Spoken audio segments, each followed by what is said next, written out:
I think we can hear from Mikel Arteta, can we? Speaking to Anita Jones over there at the Emirates. Mikel, halfway into this tie, you faced this PSG side back in October. They seem like a completely different team. What do you feel was different today? Half-time. It's half-time. It's the same message against Real Madrid after we beat them 3-0. We need to go to Paris and win the game. Today the margins were very small. I think they started the game better for two reasons. The first one because they get out of our press after a lot of passes and sequences, which is their talent, and then the individual quality decided the first goal. After we have some issues, especially what we did after regaining the ball, which against them is a key moment as well. And then the team started to be better and better. We have two massive chances, 1v1 chances. And at this level, the keepers and the boxes made the difference. And he certainly did tonight, not to see a different result. But how do you feel this PSG side has grown since that October game? Because along the way, they've knocked out 3 Premier League sides in Manchester City, Liverpool, and most recently Aston Villa. Well, it's clear they're very consistent. They go to the end of the season in April with all the players and the squad available at their best. And when you get to April, it's very important to have this.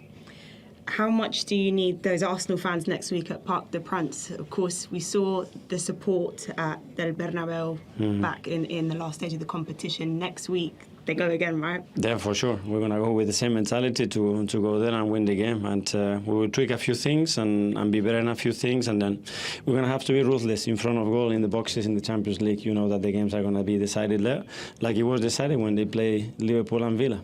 Thank you. Best of luck next week. Thanks, Anita. Thank you. Yes, Mikel. Interesting from Mikel. Anything anybody particularly would like to respond to from look, that? you know, I like what he says, because he said the same thing after Madrid, after the win, the 3-0 win.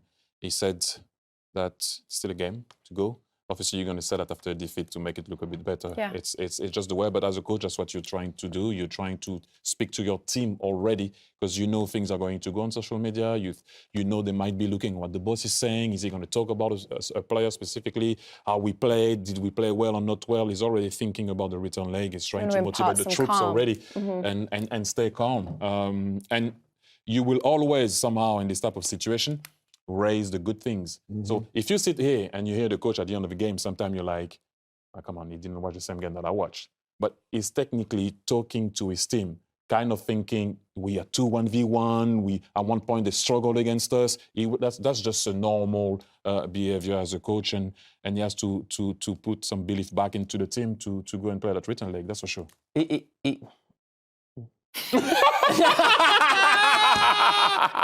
You see, these are the sort of mistakes we make when we've got too much time. In the pre-match, bing, bam, boom, no problem.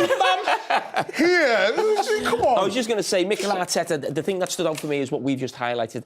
The pressing strategy at the start of the game, PSG were too good for it, so he's got to come up with a different plan, how he deals with PSG being on the ball next week, because they will be, certainly being at home for the majority of the game, will have a lot of the ball, and he's got to come up with something different for them to have the opportunity to win the ball back and go and counter-attack. Well, if we were on our bing, bang, boom pre-game rhythm, then we wouldn't have had time to create a poll, would we, Micah, to figure out whether you should go to Paris. Should Micah Richards go to Paris? That one. Oh, no, the TT one. We should bring that poll back too. TT? Who wore it better? Obviously, it's you. The pre-game. No, the poll about whether you should go to Paris for the second legs. Here we go. We win! How many people have actually voted? Do we know how many people have voted? Is that a fake one? No, it's real. Apparently it's real. It's not over yet, though, Micah. It's early days. Early days. Early days. Okay.